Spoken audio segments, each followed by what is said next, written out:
Alright, how y'all doing again? We're gonna deal with closing on this matter when it comes to translating the word to a lot of people. Understand that there are people that has never tuned into God ever in their lives. They will never understand what's going on here.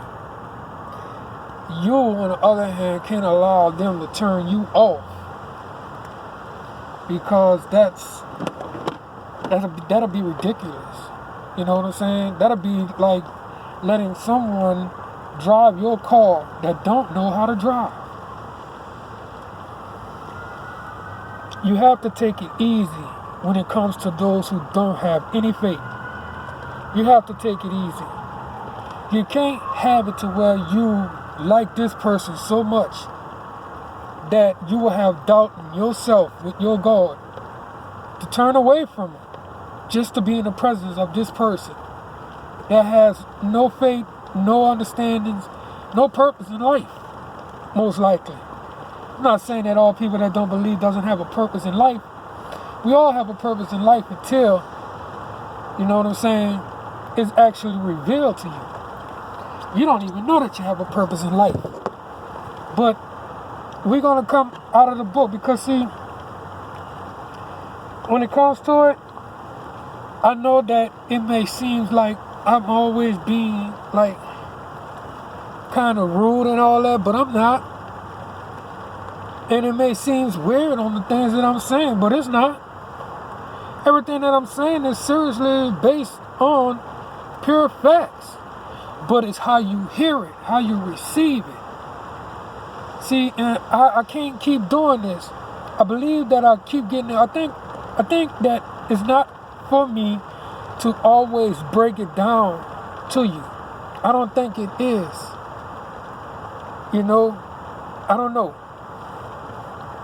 But what I'm going to do is I'm going to break it down for you one more time. And from now on, if you ain't got your ears on, if you don't have your spirit, if you don't have it, then you just won't get it, man. I mean, come on, right?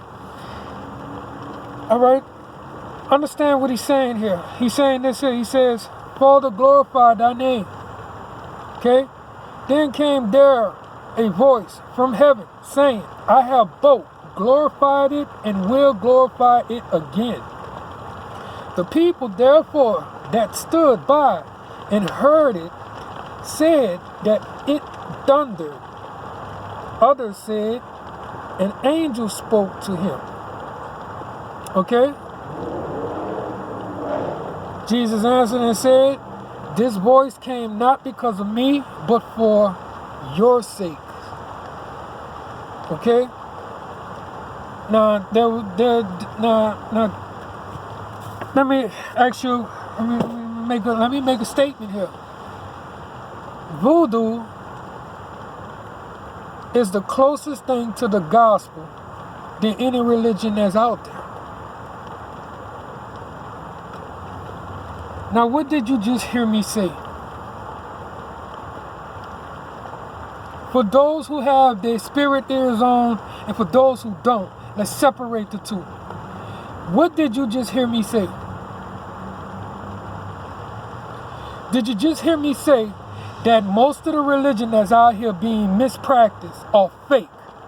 They teach you to do all of the abominations of this book that God said not to do. Don't any of them come close to the tradition that voodoo has, because none of them are in touch with the spirit. You can't serve two masters. You have all these religions out here, and can't none of them save anybody. Point blank. Voodoo, on the other hand, has it to where they have been practicing healing for the longest. I mean, come on, right?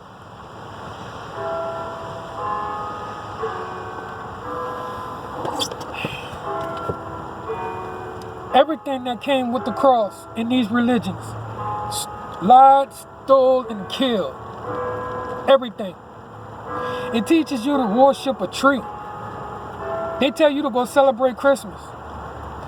These people actually took the days that God made and put them in the back and put their days in the front. These so-called religions. They demonize this one religion because it truly adapts to the spirit. Is that what you heard me say when I said that voodoo is the closest thing to the gospel? Or did you hear me say that God is a voodoo priest and Jesus, his son, was one of his minions? Maybe to the person that can't hear nothing but always contradicting everything somebody's saying. Because it says here, nevertheless, among the chief rulers, also many believed on him, which means the people that was against him in their camp had a lot of people that was believing in what that Jesus was the son. He says, but because of the Pharisees, they did not confess him. All right, at least they should be put out of the synagogue. All right, and check it out. For they love the praise of man more than the praise of God. Most of these people that you hang with say, man, they will turn on God and you in a heartbeat when it comes to this material life. Once you start doing the work of God, there is no more life for you, man, when it comes to this world. Your soul is spiritually dead. But it is alive with the Lord. I am dead when it comes to this world. It may look like that I'm in depressed mode or whatever, you know, I'm always getting translations and stuff. I'm dead to this world. I am so alive when it comes to the spirit. When it comes to people that stands around you and provoke you into turning your back against God, you need to get the hell away from them as fast as possible. If somebody is telling you to believe in God and showing you the way how, not by just telling you or forcing you, but actually setting an example, you need to take and pay more attention to that person. And at the same time, help them in their faith also, because not everybody's going to get this right. Don't see your brother stumbling that's helping you to walk and laugh at him because he fell. No, that's not how we do it. When it comes to Saul, whose name became Paul, when he was out there and Jesus came to him, a voice came to him. And the people that were standing around him heard it too, but they couldn't see who was speaking. When a voice comes to you, he knows you can hear him. I was saying this here earlier in another segment. He knows you can hear him. A lot of people don't understand that once he calls you and he knows you can hear him, because we all can. If you don't take and do what he's saying do, you're going to end up in the belly of a beast. And you won't even know why.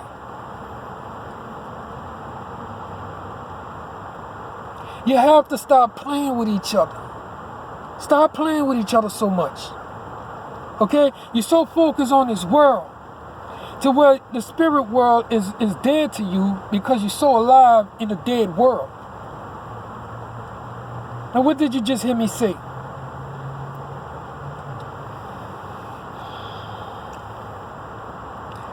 You're fooling yourself, bro. Ain't nothing in this world is going to help you reach the next level. Nothing.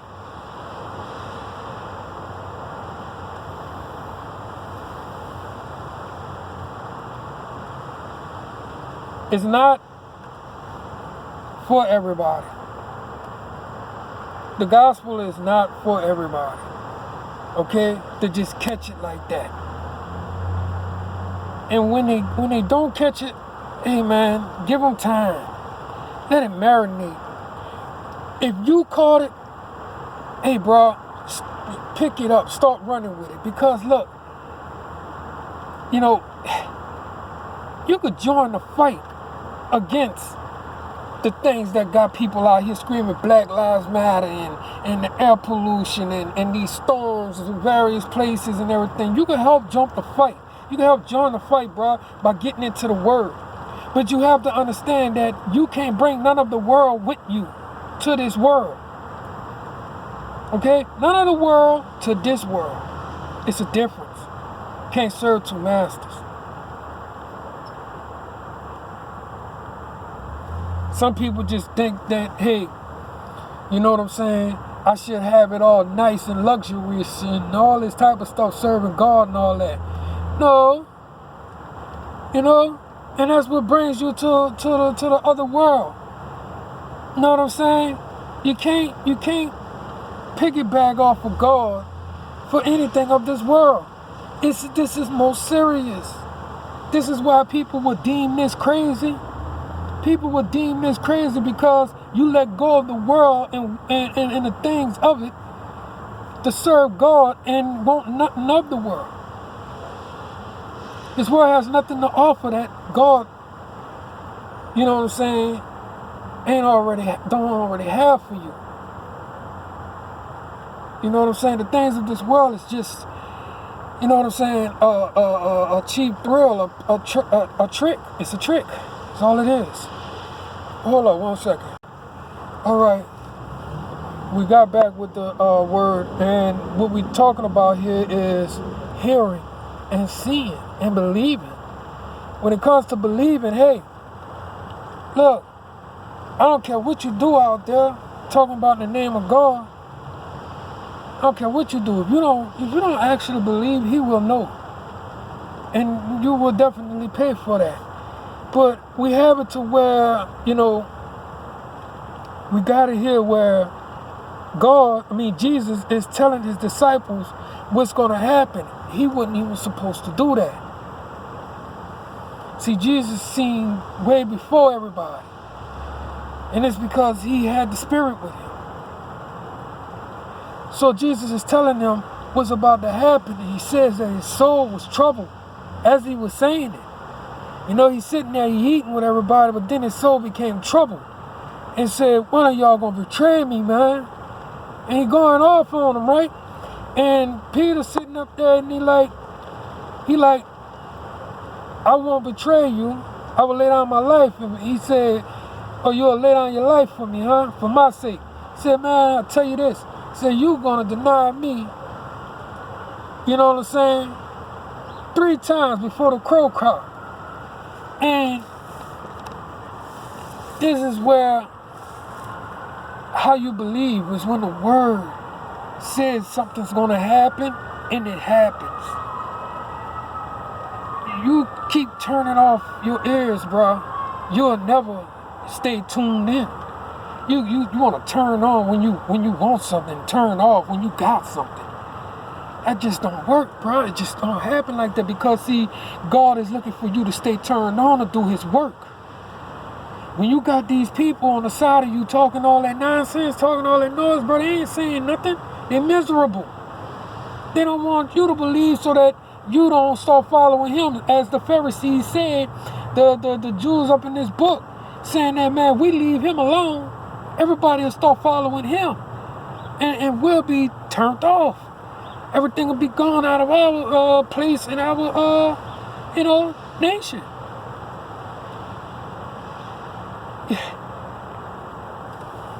This world got to stop winning when it comes to God. All right? And understand this here. From now on, when I read out this book, I'm not gonna break it down. But for those who could catch what I'm saying, unless I say, break it down for stupid is. If I don't say break it down for stupid is, trust me, don't break it down to them. It's better that they don't know.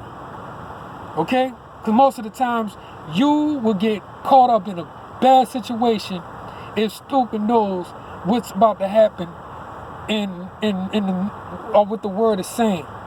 You know what I'm saying? Before you could get it out to anybody else. Talking about you soon to be disciples and want to be preachers. This is a hard thing to do, bro. May the angels say amen. and let the world say word.